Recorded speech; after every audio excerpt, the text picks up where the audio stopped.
Hi நண்பர்களே, நான் ஒரு 10-15 நாளைக்கு மேலே ஆச்சு நான் வீடியோ போட்டு. எனக்கு டைம் கிடைக்கல. அப்படி ஒரு வேலைகள் அதிகமாகி விட்டது. அதனால டைம் கிடைக்கல. கொஞ்ச நேரம் பேசினாலும் அமைதியா பேசணும், டைம் கிடைக்கணும்.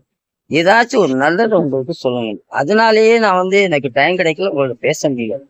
ஆனா இன்னைக்கு கொஞ்சம் டைம் கிடைச்சு உங்களுக்கு பேச நினைக்கிறேன். ஏதாச்சும் நல்லதா பேசணும்ல. அப்படி பேசும்போது மனிதனுடைய வாழ்க்கையிலேயே நடைமுறையிலேயே உறவாடி கொண்டு இருக்கிறது அணுகுமுறை என்ற ஒரு சொல்.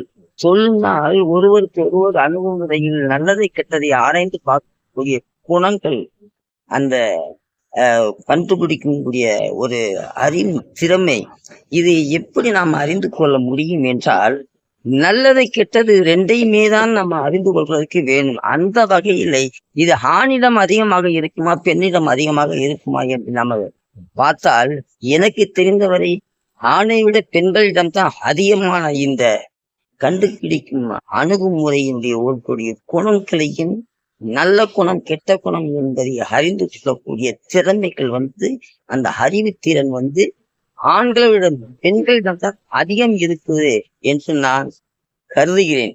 நீங்கள் என்ன கருதுகிறீர்களோ தெரியவில்லை.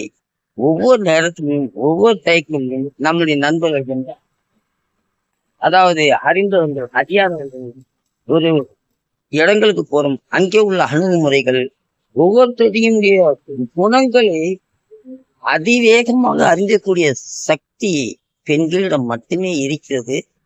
நான் உங்கள் நண்பன், முயற்சி செய்து பாருங்கள். இன்று போய் நாளை வருகிறேன். நன்றி, வணக்கம்.